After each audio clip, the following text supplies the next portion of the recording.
The glass doors of Seraphina, one of New York's most exclusive restaurants, swung open, and Pope Leo the Fourteenth stepped inside. Dressed in his unmistakable papal vestments, his presence commanded an instant, reverent silence. But as the other diners and staff froze in awe, one person moved. Chloe, a waitress with a fire of defiant cynicism in her eyes, saw not a holy man, but the embodiment of everything she despised. She strode forward, deliberately intercepting him. With a voice cold and sharp enough to cut through the room's quiet admiration, she announced, "I'm sorry, we don't serve your kind of people here." The insult landed with the force of a physical blow. A collective gasp rippled through the restaurant. Yet Pope Leo the Fourteenth did not react with anger or offense. He simply looked at the young woman before him, his gaze filled not with judgment, but with a profound and disarming serenity. With a voice that was gentle, yet carried an undeniable weight, he asked softly, "And what kind of people would that be, my child? But before we dive in, tell me where you're watching us from. And may God bless you wherever you are." Now, let's begin. The Pope's quiet question hung in the air, leaving Chloe momentarily speechless. She had expected outrage, a demand to see the manager, a display of authority. She had prepared for a fight. But she was not prepared for this gentle curiosity. The restaurant manager was already scrambling towards them, his face a mask of pure panic, ready to undo the catastrophic damage. But in that frozen moment, the world had shrunk to the space between the unwavering pontiff and the defiant waitress. He had not condemned her, he simply asked her to explain, and now every eye in the room waited for her answer. The manager, a frantic man named David, finally reached them, his face pale and his hands trembling. "Your Holiness, forgive her, please." "1,000 apologies," he stammered, bowing awkwardly. He shot Chloe a look of pure fury, hissing under his breath, "Take the Pope to our best table, now." Forced to obey, a cold rebellion settled in Chloe's heart. If she had to serve him, she would do it on her own terms. A malicious smile touched her lips. "Of course," she said, her voice dripping with false sweetness. "Right this way, Your Holiness." She led him not to the plush, central tables bathed in warm light, but on a long, deliberate walk past them. She made him the subject of every curious stare, guiding him deeper into the restaurant's forgotten corners. Her path ended at a small, neglected table, crammed into an alcove, right beside the swinging doors of the kitchen. The air here was filled with the clatter of pots and the sharp shouts of chefs. It was the worst seat in the house. With a theatrical flourish, she pulled out the rickety chair. "I do hope you don't mind sitting here," she said, her voice loud enough for a nearby table to hear. "I imagine you're used to more golden surroundings." She gestured towards his pristine white robes. "But then again," she added, leaning in with a conspiratorial whisper, "perhaps a little prayer can transform this corner into a palace for you. You'll have to tell me if it works." Pope Leo the Fourteenth simply looked at the humble table, then back at her, and with a gentle, untroubled smile, he sat down. "Thank you, my child. This will be perfect." Her sarcastic attack had met a wall of serene acceptance, and seeing him so utterly unfazed only fueled the fire of her resentment. Having seated the Pope in the most undesirable corner of the restaurant, Chloe decided her next move would be one of complete and utter neglect. She made a show of being incredibly busy, flitting between the other tables with a radiant smile and energetic grace. She refilled wine glasses, took orders with cheerful banter, and laughed heartily at the jokes of wealthy patrons. With every trip she made across the floor, she would deliberately pass near the Pope's table, sometimes just inches away, yet she acted as if he were invisible. She never once made eye contact. She never brought him water. She never offered him a menu. But Pope Leo the 14th showed no signs of impatience or frustration. He did not call out for service or look around with an annoyed expression. He simply sat in quiet contemplation, his hands gently folded on the table before him. His presence, which should have been diminished in that dark corner, instead began to grow in power. His stillness was a silent sermon. It was a profound, unshakable peace that stood in stark contrast to Chloe's frantic and hostile energy. Other diners began to take notice. An elderly couple seated nearby watched the drama unfold with growing disapproval. "She's ignoring him on purpose," the wife whispered to her husband. "It's cruel." At another table, a businessman lowered his menu and simply stared, fascinated by the silent battle of wills. The tension in the room began to shift. It was no longer about a pope in a restaurant. It was about an act of profound disrespect, being met with an even more profound act of grace. Chloe thought she was in control, but she was slowly losing the audience, one uncomfortable glance at a time. After a wait that felt long enough to be a statement, Chloe could ignore him no longer. Several patrons were now openly staring, their disapproval a silent judgment she could feel on her back. With a sigh of irritation, she snatched a notepad and marched toward the corner table. She stood over him, tapping her pen impatiently. "Have you decided?" she asked, her tone sharp. "Or are you waiting for a divine message to appear on the menu?"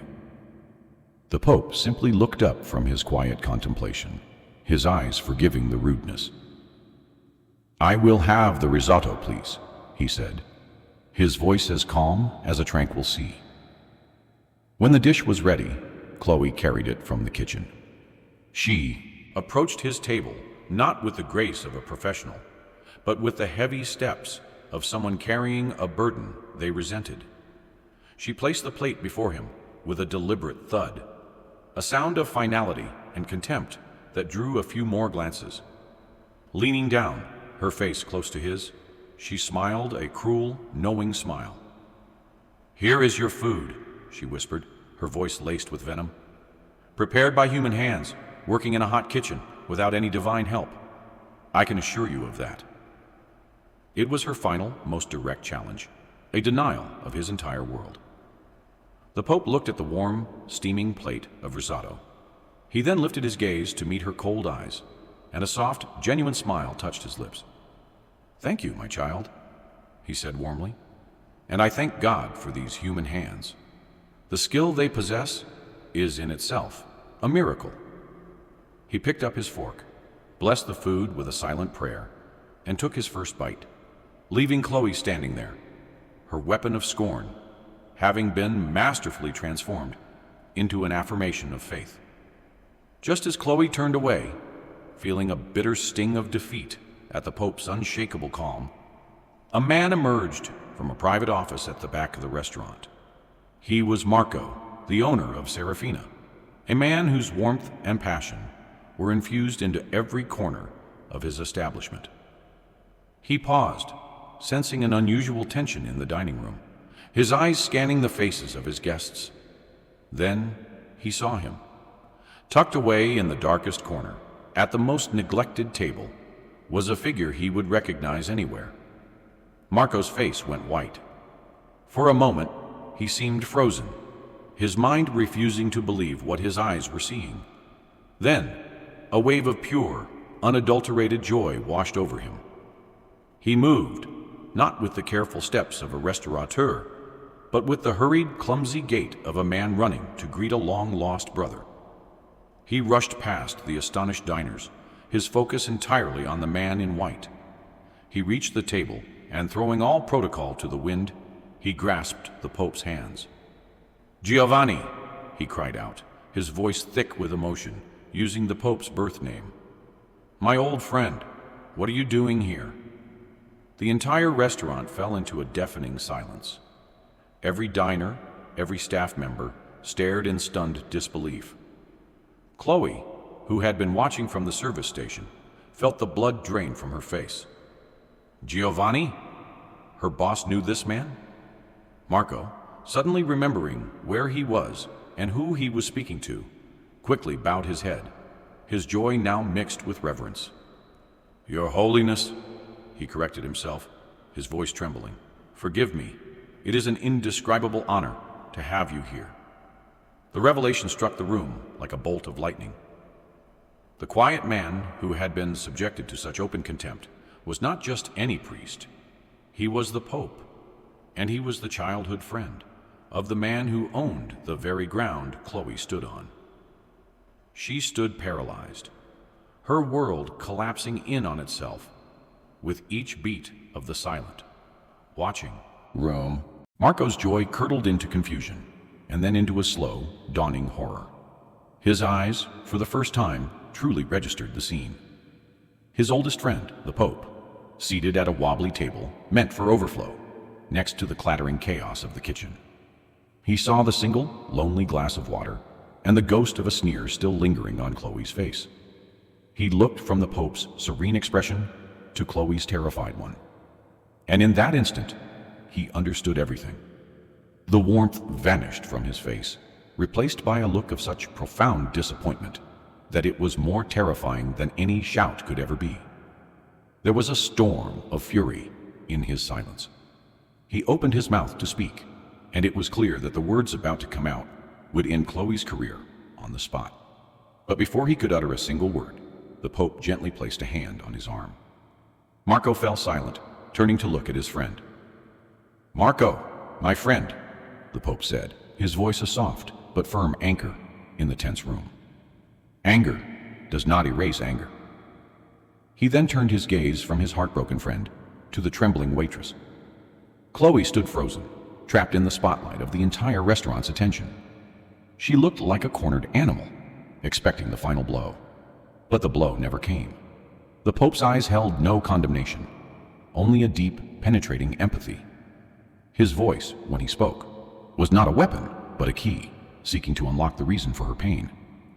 "My child," he said, and the tenderness in his tone made her flinch. "All of this bitterness, it must come from a place of great pain." He paused, letting his words settle into the silent room. "Tell me," he continued, his voice impossibly gentle, "who hurt you so deeply that you see an enemy in a man who only wishes you peace?" The Pope's question, so full of unexpected compassion, did what no amount of anger or authority could have done. It shattered Chloe's defenses. The hard shell of cynicism she had worn for years cracked, and a raw, forgotten vulnerability poured out. A single tear escaped, then another, until she was covering her face, her shoulders shaking with silent, ragged sobs. The entire restaurant watched as the proud, defiant waitress completely broke down. Marco stood by, his anger replaced by stunned confusion, as the Pope simply waited, giving her the space to grieve. Finally, Chloe found her voice, though it was choked and broken. My mother," she stammered, the words tumbling out in a torrent of long-held pain. "She was sick for years.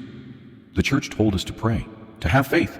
They took our money, our hope, everything we had, promising a miracle." She wiped her eyes furiously, but the tears wouldn't stop. "We prayed every single day. I prayed until my knees were raw. And she died. He did nothing." She looked up at the Pope, her eyes blazing with the fire of a betrayed child. "Your God did nothing. So I stopped believing in him, and I stopped respecting anyone who represented him." The confession hung in the air, a testament to a faith that had been born, and then had died in suffering. The Pope did not preach or offer theological explanations. He didn't defend God or the church.